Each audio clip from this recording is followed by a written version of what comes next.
It's time for another episode of the award-winning podcast, The Square and the Round. My name is Chris Kelly. I'm known as The Square, not because of these glasses, which I love, by the way. And there's BB Shea, The Round. Yeah. Now, last week, I gave you such a compliment. I said, this guy is getting less round because you're looking better. And then we go away for a magical weekend. Wonderful weekend. You, had a me, blast. a couple other guys, 4 or 5 guys just partying. Now, I didn't take the party bus. Everybody else did. You missed out. And I pulled over next to a cemetery and ate my salad on one day. The other day, I pulled off at a rest area and ate my salad. I had my protein bars made of cod and other fish. And every time I looked up, you were posting videos of yourself just attacking ice cream cones. You know, I don't go on vacation much. Well, when I do, I'm going to live a little bit. You just went for it. Yeah, I did. I heard you laid down a base of brisket. I did, yep. Then had a Fat Harold's cheeseburger and I'm assuming fries or onion rings or something. Yep. And then just... crushed a cookies and cream ice cream. Yeah, I had a big brisket sandwich from Buc-ee's, and then an hour later I had a double cheeseburger, fries, and a beer at Fat Harold's. Wow. And then I had a double scoop ice cream, double stuffed Oreo, and mint chip on a cake cone. It was the best day of my life. On a cake? Did you regret it later? Absolutely not. No. You went for it. It warmed my soul, fulfilled my spirit. You went proud on it. Yes, I did. I had salad with vinegar. I didn't pack my oil. I just packed my vinegar. I didn't want any oils this time around. Good for you. Thank you. So you have these salmon and cod power protein bars? Power bar. Where'd you get that energy at? You bar. make them at the house? Special online orders. For real? And you have to chop them together at home, yes, and freeze dry them. Are you serious? Outstanding. Oh, yes. I take my time in doing these things. That's right. I thought they just came packed like a power bar. No, you go for them. You just go for it all the way. That's good stuff. That's how you have to do it. It sounds disgusting. Keep your energy. It is. It's terrible. You hold your nose, you eat it. That's it. I had one of those. I had an extra one of those in that cemetery session, which that was kind of sad. That was I said that I had pulled over and eaten my salad at a cemetery while you were having Fat Harold's, and you said that's the saddest thing I've ever heard in my life. And I intentionally went to the gym twice and to play pickleball for 3 hours as well while there. That's what that's the So what kind of salad do you get? Is it does it have any protein in it? Yeah, it has chicken. It has. I put in spinach, chicken, and some nuts. That's pretty much all that's in it. Yeah, and once in a while I'll throw a little cheese in there if I'm really feeling, just feeling crazy. Yeah, when feeling I'm not so square. Out on vacation. Yeah, we traveled. It was a Two Guys Named Chris comedy all-star show. We're part of that morning radio show, and so all these comedians were around us. And one of them, and I think this is a common thing. He was talking about his dad was at the show one night, and he said, I didn't realize till my dad got older and I got older. When you're young, when you're a kid, you think, well, my parents have the answers. Yeah. They know what they're doing. Yeah. And then you get to be like 40 or 50 and you realize nobody knows what they're doing. Nobody really knows. That's called imposter syndrome. I read about it. It's called imposter syndrome, and it's very common where you get to be an adult and you're like, oh, they don't have the answers either. Nobody knows the answers. Nobody knows what's going on ever. No. I feel like a lot of people have imposter syndrome. I have it every day. Me too. It's like you don't know what you're doing. Yeah. I mean, you're trying to be like a parent to your kids, but there's no blueprint for it. No, it's really not. You just do what you hope is right. And that's isn't it wild that people, here's the thing, you hear your entire life that parenting is hard. Yes. It's the hardest thing you'll ever do. Yet people become parents and they're like, this is hard. Yeah. I'm like, everybody's been telling you that your entire life. And I'll tell you something else about parenting. A lot of people become parents, I mean, some young, 22, right out of college maybe, or even younger, and they just kind of wing it. And then when their kids are grown, they're only like 45 or 46. Yeah. So I waited until I was 33 to have my first kid. Okay. And I think that was a mistake. I wish I'd done it younger. I do. Oh, really? I do. My dad always told me, wait to get married. I was 30 when I got married. Wait to have kids. And now I don't know that that's the right thing, because now it's like my kids are still, high school and now college. And I'm only in my early 50s. I wish I was done. I wish I'd had them young and they were out of the house. Really? Yeah. So I think that you did it right. I think about that time is the right time. Well, yeah, I think you do a better job. Of course, you're a little more bit more online. You're a little bit more coherent. Maybe a little bit more settled. Yeah. A little more bit more successful comfortable. by that time. Yeah. In your 30s, it's different than when you're 22. You're just not knowing anything. Yeah. Maybe you just get married at 22 and you have a baby at 24. Exactly. Yeah. That is pretty young. But now it's like, golly, if I'd had them 10 years earlier, they'd be 28 and 24 24, 25, and True. I'd be like, okay, they're gone, and I can sort of enjoy the 50s. Yeah, but I mean, you're not old. No, well, yeah, you're not old. No, you know what I mean? No, yeah, not yet. Yeah. Not yet. That's right. The other thing, I read the article. It was about it was all about imposter syndrome, and the whole overshadowing view of it was things that are way more common than you think, and that was one of them. Another one was people not washing their hands when they use the restroom. Way more common than you would think. It's not surprising. No. I'll tell you the story that happened to me right here in this building. I never wash my hands after I go number one. You don't? Never do. But I know people judge me if they find that out, which is it makes sense to me. Right. So I was going to the bathroom, and I heard somebody knock on the door right as I was about to finish up. Yeah. So I go over to the sink, and I'm like, maybe they're going to wait on me. Right. So I have to wash my hands. Right. I just let the water run. And I didn't actually wash my hands. You just let it run. Yeah, but then I got done, and I'm like, I probably could have just washed my hands. Might as well just washed your hands. But I didn't. I just let the water run to appease that person that wasn't even there when I got out of the door. I know what you're talking about. Yeah. I know that. I've done that myself. I literally have done that. Now, here's why I don't like to wash my hands, but I do it, okay, especially here because I'm so judged for it in this building. But I don't like to, let the water warm up. I don't want to waste that time. And I hate cold water. I can't stand it. There's this thing now where people are like taking cold baths or, cold plunging and stuff. Cold plunging. Yeah, that's a big thing. Yeah. I would love to try it. I cannot stand it. It scares me, man. I saw today they just did a polar plunge like at the water park here. Where for charity, which is a nice thing. I can never do that. I cannot stand cold water. Even to wash my hands in cold water. I've tried to do it once where like a week at the very end of my shower, I just turn it cold for like 2 or 3 minutes. Yeah. Just to ease into it. It's hard. tough, dude. I can't do it. It's tough. I don't like that because I forget how to breathe when I'm cold. That's terrible. I would rather it be way too hot. Yeah. I mean, I want to get into it and it's almost too hot than cold. Yeah. But now you're not washing your hands. I think that what percentage of people do you think really go to the bathroom, especially peeing and don't wash? Just a number one. Do you think you have to do it if you don't touch anything? I mean, you can't just hang over as a guy. You can, or as a woman. Well, you got to do a little work. There's a woman. But I know that my unit is clean. You do. You're sure of that? I wash it every day. I'm pretty sure. I'm typically pretty thorough when I wash it. All right. So I know that's clean. Okay. And I know my underwear's clean. Right. So why do it? Why? What's the big deal? No urine is on your If I happen to dribble a little bit, then sure, I'll wash. Okay, all right. But number two, definitely. That's different. You're too close in proximity to the offending, the nasty. God, that's a nasty fecal thing. matter. That's a nasty.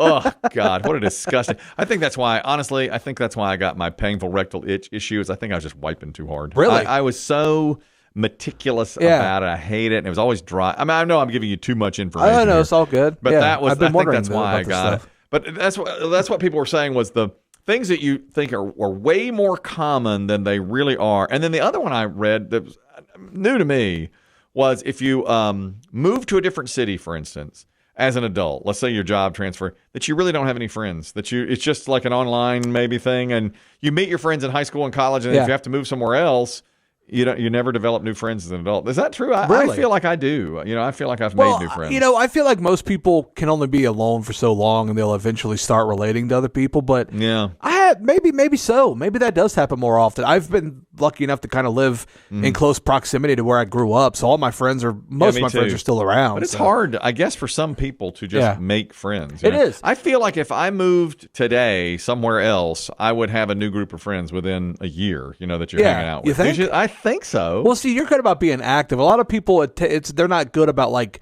going out and getting involved. I think that's right. You know what I mean? That's what you have to do. And you have to. This is my kids again. They're so afraid or whatever, and they're young, but they don't like talk to other people. Like I say, my son went off to college and he's made friends. But like I know people, I'm friends with the parents. I say, go up to this guy and say, hey, your dad knows my dad. Like, no, never do that. No. Well, making friends is an awkward interaction, or like trying to make friends, because you don't want to be desperate. Right. You don't want to come out and be like, hey, look, I have nobody to hang out with. Right. But sometimes you have to do that. You know, you got to put yourself out there a little bit. If you go out there to something that interests you, and there's other people that have the same interest, and then all of a sudden you're chatting about it, and that's.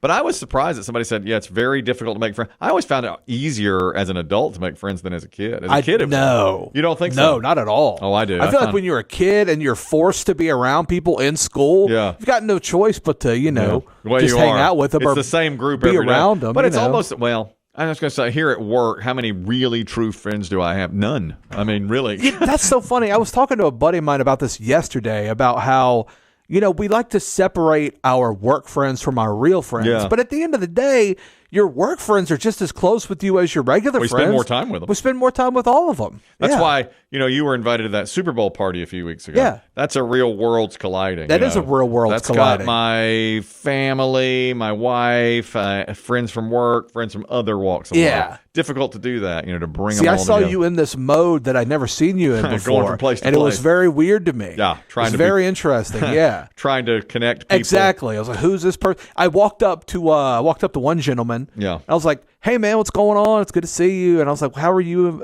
involved? And he goes, oh, I'm the brother-in-law. I'm like, oh. Okay. My bad. The brother-in-law. Now I feel like an idiot because I don't know That's your brother-in-law. Saint Rob. That's Saint Rob, yeah. Wonderful dude. Love Saint Rob. Well, that's why we call him Saint Rob. Yeah. He's saintly. Super cool guy. He fell asleep on the couch. Okay, full disclosure.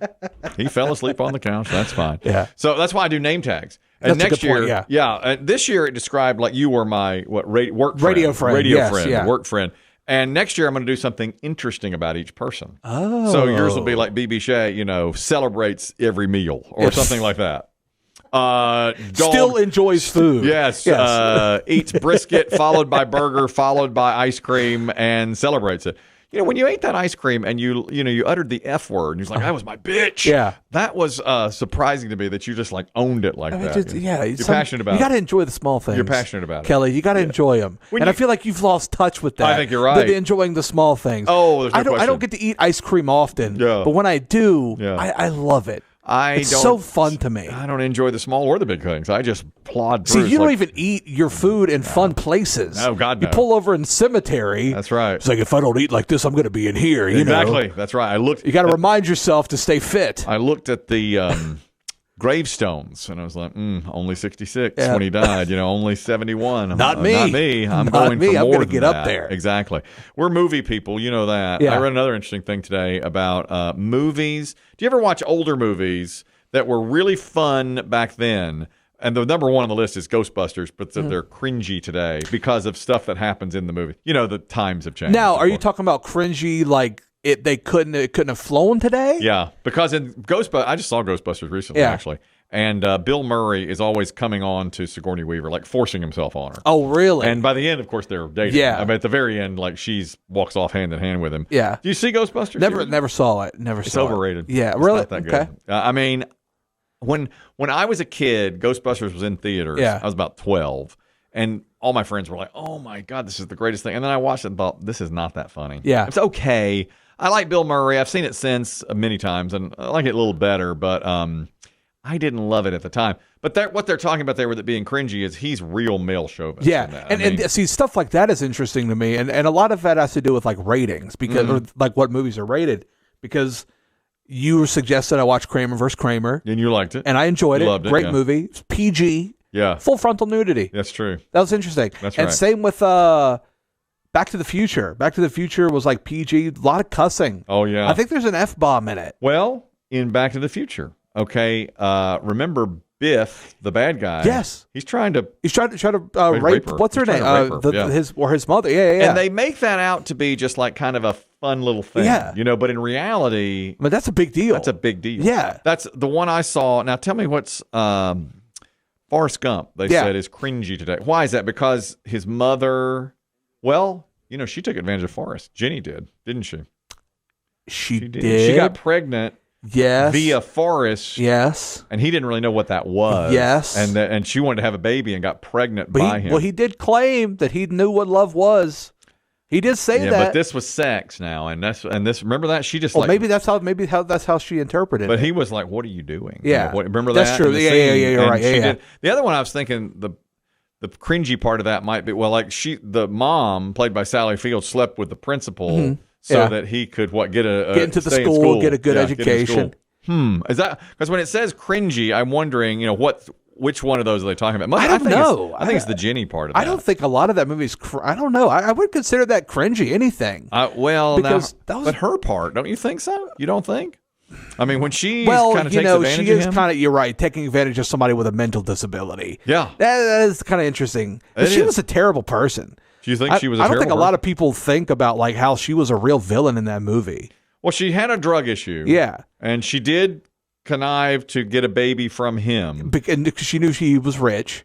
Yeah, and then moved back in with him knowing he was rich. Yeah, but she had a hard upbringing. I mean, her father was true, but all Forrest ever wanted to do, Forrest was loyal to Jenny from day one. Mm-hmm. He was, and made it known. He was. Went to go visit her, spent time with her, and all she did was just push him to the curb and talk crap about him. So the other one they talked about, these are 16 Candles is one that's definitely. I mean, it makes so much fun now of like Asians. Yeah, remember that? Yes, and I mean that one. Plus. It's like the nerd, has to prove that he slept with the girl, so he has to get her panties. Yeah. There's a lot of movies now that are the rape culture from the 80s. When I was growing up, I was like, well, this is how it's done. It's because you're 100% right. That's just how it was. That was terrible. Because, I mean, no way. Just go back to watch movies about how guys approach women. Oh, yeah. How women are treated, how they're talked to. Totally different. And it's just an insane thing. Where Tootsie is interesting because he was a character who was like that, but then kind of came to realize how women are treated. That's the whole point of Tootsie, is he has to dress like a woman for a job, realizes how he's being treated, how women around him are being treated, and was like, wait a minute, I treat women the same way when I'm a man. That was kind of a revolutionary movie for the time. Oh, very progressive for the time. It's great. Yeah. It's a great movie. Yeah. I loved it because of that. And then the other one was American Beauty. That's real cringy because that's the relationship between the dad and then the girl in high school. Was she underage? I guess she was. She was. She's like 16 or 17. Yeah, that's right. She's pushing it. She did say that she was underage. Yeah. She was pushing it. Yeah. And he stayed away from her. He did. I don't think that falls into that category of I don't think so either. I mean, the scenes themselves are, but I don't. He did the right thing. He stayed away from her. He did. Yeah. He didn't let that happen.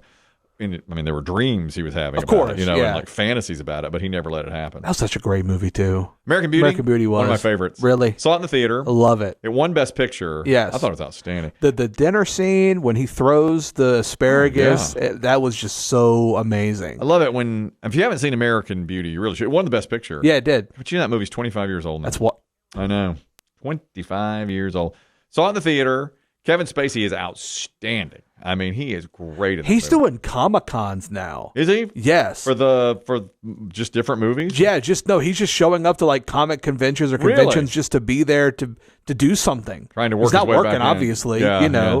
Well, he was the one in a previous episode of this podcast. You said he's the one that is canceled that you wish were uncanceled. Yeah. Because he's such a great actor. He is. And he just, he did some things in his past, I guess, that everybody deemed to be unfortunately. cancelable. So now he's on that the convention circuit. But I really like him. I mean, I did. I thought he was a great actor. Now, the whole thing, is there anything, the whole thing today, when we were talking about our top 5, we suggested overrated movies. Is there anything else you want to bring up today here on the Square and the Round before we get to the overrated movies? Yeah, I wanted to, go ahead. Well, we spent time together. Yeah, I know. Spent a lot of time together. Together. So, I was thinking about this the other day about drugs. You're into drugs. Yeah, just thinking about drugs. Yeah.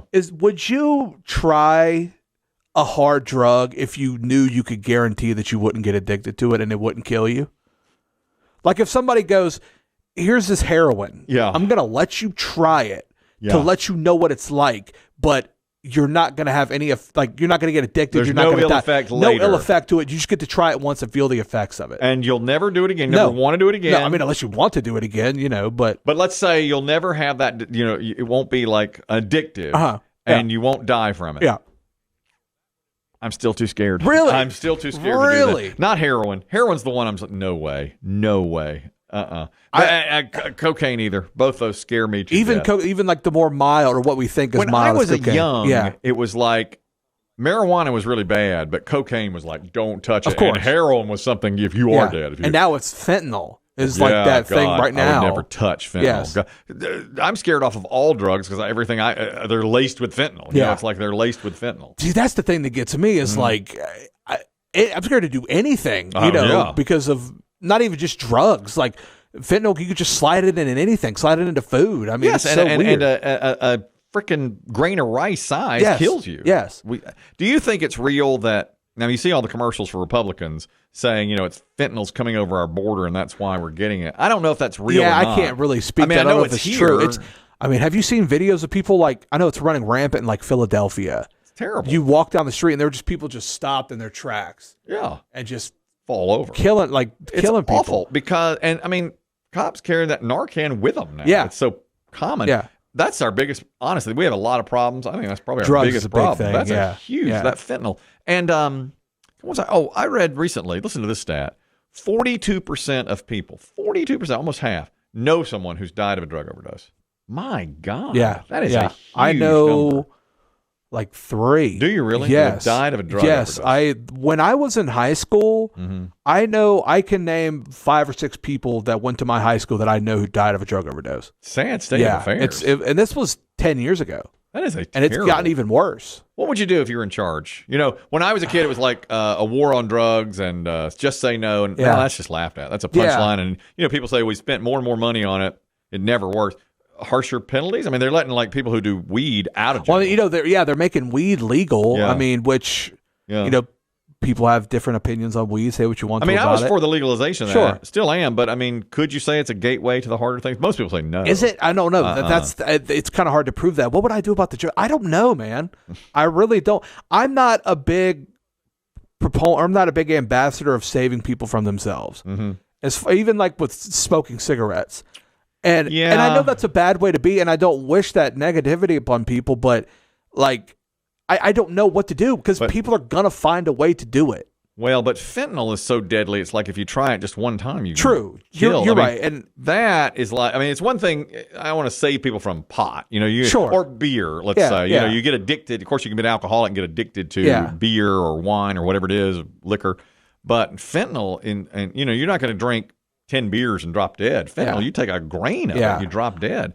I'm not sure what to do either, but where do you find the source of it? Where is it coming from? People do say it's coming from the border. People say close or deal with that. Really shut down on that. But I don't know if that's true or just a political issue. I have no idea. But then again, you wonder what percentage of people have overdosed unexpectedly from fentanyl. What people have overdosed intentionally because they were taking fentanyl on purpose. You know what I mean? It's such a weird thing. So my answer is I'm going to say no because I'm a father and I know how wrong it is. Yes. Plus, it's almost impossible for me to even wrap my head around it because they say it's so pleasurable. That's the thing. Like as bad or as a negative connotation that we have about drugs, at the end of the day, like I bet heroin feels amazing. I bet it does too. I bet fentanyl feels amazing. Obviously, people do it to the point where it ruins their lives. The problem is, of course, that then you do just you a little get so addicted to that feeling that you want to continue to. But like the opportunity to try it just once. Yes. And I guess I would say no, just based off principle. So, do you think we'd be better off or worse off if there was no such thing as anything that alters your mind? There's no alcohol. It can't be invented. Your mind can never be affected in that way. What would we lose? I think we'd be better off. But a lot of people say, well, some people have done their best work while high. I was going to say, we'd have been robbed of a lot of great art. Yeah, I guess. Exactly. But what is that worth to the betterment of the human civilization? I think we'd be better off if the mind was just so that it could never be changed. You take whatever you want, it would never be changed. But think about the advances in technology that have come from drugs, potentially. Who's probably to say that Steve Jobs, I can't speak, didn't create the iPhone because they got high one night. You know what I'm saying? But I think we'd be better off without the iPhone. So there I am. True. You know how I am. We'd be living in a very primitive society. Or would we be thinking so clearly that we're better? We have more technology. But then again, if you want to go deep, a lot of people believe that and this is not what I believe, but there are schools of thought who believe that a lot of what we believe religiously is based on psychedelic experiences. Really? A lot of people believe that like I said, I don't believe this. It's just things that I hear and things that are, I hear on the internet. People believe that a lot of God experiences comes from psychedelic situations. No, I didn't and know ayahuasca and stuff like that. Oh, and mushroom, it was Aaron Rodgers that ayahuasca, and he was so into that. Like I said, that whole conversation gets so deep. We should just go to the overrated movies. You want to talk about overrated movies? Yes. We do a top 5 every week at your suggestion. And this week we decided to, because the Oscars are coming up, correct, most overrated movies of all time. And I'm still going to see those Oscar movies. Don't worry. I'm holding you to it. What do I have? 12 days? 13 days? Yeah. Yeah. Coming up. Ooh. It's gonna be close. Might have to give up some pickle time to do that. Maybe. I got 7 movies to go. I'm gonna get that done. Okay, what's your number 5? My number 5, I chose one just generation of movies, the Star Wars movies in general. I thought you might say that. Yeah, I think you don't like those? all the originals, the remakes, whatever. I just think that whole universe it's boring to me. I really like the originals. Yeah, I didn't see it till I was an adult, but I did the first one. Star Wars, Empire Strikes Back, and Return of the Jedi, I really like. Yeah. Especially the first 2. I really like and I saw the original ones I saw, and I never got intrigued to see the other ones. Mm-hmm. And that whole world, I'm not a big sci-fi guy, I think. Me neither. And that world just never appealed to me. Well, I'm not a sci-fi person either. In fact, one of mine, which is coming out, is a big sci-fi that's won a ton. Yeah. I hate it. I hate it. I hate this movie. Sports movie, Field of Dreams, I think is overrated and terrible. You would put that you hate that so much you would put it at number 5. I certainly think it's one of the most overrated. I don't think it deserves anything. I've never liked it. I think the acting is stilted. No recognition. I think the story is awful. I have nothing but bad things to say about Field of Dreams. I mean, not only do I think it's overrated, I think it's terrible. I mean, I didn't enjoy Field of Dreams. You did not. It didn't affect. Yeah, I wasn't. Most people love it. I wasn't a fan, but it wasn't like I hate this so much and so many people talk about it. I just like it intensely. Every time I see it, I'm like, ugh, this is awful. I don't like the acting. I don't like anything about it. I hate Field of Dreams. Now, everybody who I tell that to, but I like baseball. Of course. But I don't like Field of Dreams. Yeah, but there's so many other better baseball movies to watch. Yeah. I agree. Number 4 for me, it's going to upset you, is La La Land. Oh, my God. Yeah, I just... one of my top 10 movies of all time. That one, when it comes to movies that people talk about as far as... the best of all time. That's one that just totally escaped me. You probably should watch that again. I might, maybe I need to. That is so. That was a one and done for me, and I walked out. I fell asleep. I fell asleep in La La Land. The last 15 minutes are just like, wow, I don't even remember it. I am just drawn to La La Land. The ending is it's one of my top 10 ever. I love it. And the dude who directed it did Whiplash. I love it. So when I love so much, and then when this one came out, I was like, oh. He's onto something, and he completely let me down. Well, I loved them both. Yeah. I loved them both. I loved Ryan Gosling. Yeah. I loved, I forget the actress. Emma Stone. I loved them individually. Great actors and actors, but that movie just did not do it for me. Field of Dreams was number 5. Number 4, Napoleon Dynamite. Loathe it, hate it. Every time when people quote it, it makes me physically nauseous. I had heard how funny it was. I didn't find one line of it funny. Where do you come down on Napoleon Dynamite? Napoleon Dynamite is incredible. Napoleon Dynamite is one of the best comedy movies ever made. I didn't laugh one time. I was halfway through that being like, what? Who recommended this to me? It came out in such a formidable time in my life that it really affected. I had Napoleon Dynamite hoodies. I had Napoleon Dynamite T-shirts. I was bought into that world. When I see that Vote Pedro and stuff, I'm just like, I had that shirt. Think a lot less of you. I had one of the Liger on it. Oh my God, what a great movie! I'm gonna go watch that tonight. Well, you enjoy. I hate it and hate when people quote it. And I think that is a very movie that really splits people. It's either you love it or you hate it. Yeah. And I did not find one thing about it fine. What's your number 3? Okay, fair enough. This one also will ruffle some feathers. The Godfather. What? Yes. What? Yes. Jeez. The Godfather. Yeah, I know. And I can't tell you how weird I feel saying this. Wow. I just did not... I watched that movie with a buddy of mine, and we had the exact same experience. You didn't like it either? Terrible. Yes. Terrible. He and me had the exact same experience. He will say the exact same thing to me about how overrated it is. Wow, it's love so The slow. Godfather. It's so boring.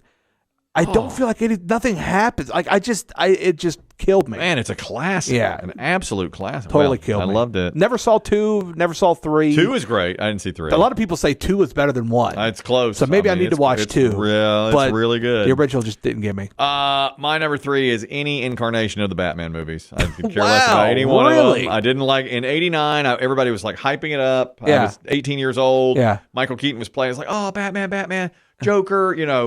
Jack Nicholson. Yeah. I didn't like it then. I had to pretend I liked it because my friends loved it so much. I really didn't. I didn't like part 2. I didn't like part 3. I didn't like anyone. I don't even like the Christian Bale ones. They're good. They're okay. Yeah. I don't. They're okay with Christian Bale. I don't. Okay. They're overrated. The Dark Knight, not a fan. No. Okay. I mean, I saw it in the theater. Most of the time when I'm watching those movies, like, just get to the end. Just move to the end. I will say I think The Dark Knight's a little overrated. People tend to talk high, but I enjoyed it. I feel like they all could be 30% shorter. Yeah. I mean, it's True. like, and they're all like, okay, here's a big chase, and then the ending, and he's dark, he's conflicted, and then I just do not. But I think we very much underestimate how many interpretations there are of Batman and how many styles there are of Batman. A bunch, yeah. It's a whole big I've deal, never been that interested in Batman. And fair. When I tried to get interested, I wasn't into it. So what's your number 2? Number 2 is Bridesmaids. It's terrible. It's abysmal. It's not funny. It's not funny. When that came out, people were talking about how great it was. That's a great one because I didn't think of that one, but that is really overrated. When I watched it, I thought this is long and boring. It is. And I don't like it. It's not. The acting was. You talk about a movie that could be cut in half. Yes. The scenes are so drawn out. Yes. God, you're right. It's not funny. And I think it could have there was a point where it could have gone to a direction that would have made it good, like when they were on the airplane and they were going out of town. Yes. If they would have actually gotten out of town, something could have happened. But it just lulled so hard for me, and it just was not funny. Saw it once. Yeah. Thought it was not funny. Will not see it again. Agreed 100%. Yeah. My number 2 is any Lord of the Rings incarnation. Yeah, Loathe I know we've it. spoken about your hate for Lord of the Rings. Hate it. Yeah. Left the theater in the first one. I mean, got halfway through. I was like, I cannot do this. I think it's... And it won... I mean, the last one won a bunch of Academy Awards. Won Best Picture. Ugh. 3.5 hours. Terrible. Like terrible. Yeah. Agreed. I've seen them all once. Yeah. Didn't hate them, but I get where you're coming from totally. Am I going to be angry with your number 1 I pick? don't think so. I don't even know if you've seen it, but this is just a personal hatred for this movie that I have. It's Inception. Yeah, I haven't seen it. I've heard either great or terrible. Yeah. So a lot of things to do with Christopher Nolan movies who did Oppenheimer. Yeah. People get enthralled with his movies because they make you think a little bit and they're a little bit off kilter. And when that happens, people think that, oh, I'm smart because I get this movie. So this makes this movie a lot better than it actually is. That's true. And he's that type of guy who does that type of movie. And it's visually it's cool. Yes. The story is terrible and it just never made sense to me. Yeah. And maybe I just don't get it. Sometimes people, when they see a want to feel smart. Like, I like the movie Memento pretty well. Yeah. You know Memento? They tell it backwards. It's good. Yeah. But you really got to know something. I mean, you got to pay attention to that movie. And some people just absolutely love it. And I think, well, you're just saying that because you're trying to seem smart. Yes. You're definitely That's right what on happens Inception. with that movie. Now, my number 1 is a movie. It's a comedy that I don't think is funny, and it's Anchorman. I don't like it. I've never liked it. Wow. I think I told you, I think Steve Carell's character is one of the worst I've ever seen on camera. And I don't find it funny at all. Now I find it better. It's okay. I get a laugh or two out of it. Yeah. But I think it's the most overrated because people talk about it like it's a comedy classic. Yeah. I think it's like, I don't even think it's even close. I think a lot of Will Ferrell movies, you have to be there when it happens and be involved in it when it comes out in theaters. Well, I saw it in the theater. Yeah. And I did not still like didn't like it. No. Okay, well, in never fact, mind then. I've seen it since and like it more, but the first time I saw it, I thought, this is awful. This is terrible. Anchorman is fantastic, man. Oh, I don't get it. I don't get your hatred. Steve Carell. You surely don't like the Steve Carell character. I think he's the best one in the movie. Jesus. He is. I killed the guy with a trident. Oh, my God. Like, that's amazing. He can't even talk. I mean, it's like that's the funny part about it. He does the weather, and he's an idiot. Yeah, I didn't even get it. I know guys who do the weather who are idiots.